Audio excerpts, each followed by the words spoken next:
Messi ആരാധകർക്ക് ആവശ്യത്തിരയിളക്കി വരുന്ന ശനി ഞായർ തിങ്കൾ ദിവസങ്ങളിൽ ഫുട്ബോൾ ഇതിഹാസ താരം ലയണൽ മെസ്സി ഇന്ത്യയിലുണ്ടാകും.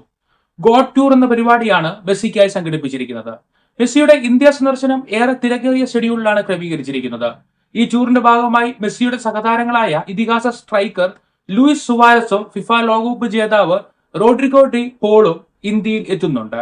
പ്രധാനമന്ത്രി നരേന്ദ്രമോദിയുമായി മെസ്സി കൂടിക്കാഴ്ച നടത്തുന്നുണ്ട്. ഒപ്പം നിരവധി പരിപാടികൾ മെസ്സിയുടെ ഷെഡ്യൂളിലുണ്ട്. മയാമിയിൽ നിന്നും നേരിട്ട് ഇന്ത്യയിലേക്ക് മെസ്സി പറന്നെത്തും. എന്നാൽ അതിനിടയിൽ ദുബായിൽ ഒരു എയർ ബ്രേക്ക് എടുക്കും.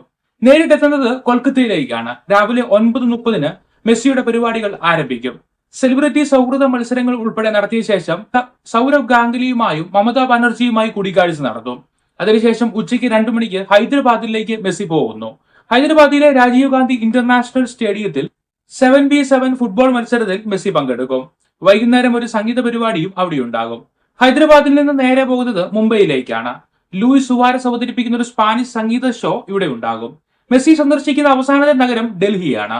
അവിടെ വെച്ച് പ്രധാനമന്ത്രി നരേന്ദ്രമോദിയുമായി മെസ്സി അരുൺ ജെയ്റ്റ്ലി സ്റ്റേഡിയത്തിൽ വെച്ച് നടക്കുന്ന ചടങ്ങിൽ പങ്കെടുക്കും. കൊൽക്കത്ത, ഹൈദരാബാദ്, മുംബൈ, ഡൽഹി ഉൾപ്പെടെയുള്ള നഗരങ്ങളിലാണ് പൊതുജനങ്ങൾക്ക് മുൻപിൽ എത്തുന്ന ഗോഡ് ടൂർ ക്രമീകരിച്ചിരിക്കുന്നത്. ടിക്കറ്റുകൾ നേടി മാത്രമേ ആളുകൾക്ക് ഇതിൽ പ്രവേശിക്കുവാൻ കഴിയുകയുള്ളൂ. ടിക്കറ്റ് വില ആരംഭിക്കുന്നത് 4800 മുതലാണ്. എന്നാൽ മുംബൈയിൽ നടത്തുന്ന ടൂർ റിപ്പോർട്ടുകൾ അനുസരിച്ച് 8250 രൂപ മുതലാണ് ടിക്കറ്റ് നിരക്ക് ആരംഭിക്കുന്നത്. മെസ്സി ഇന്ത്യ സന്ദർശിക്കുന്നത് ഇത് 2ാം തവണയാണ്.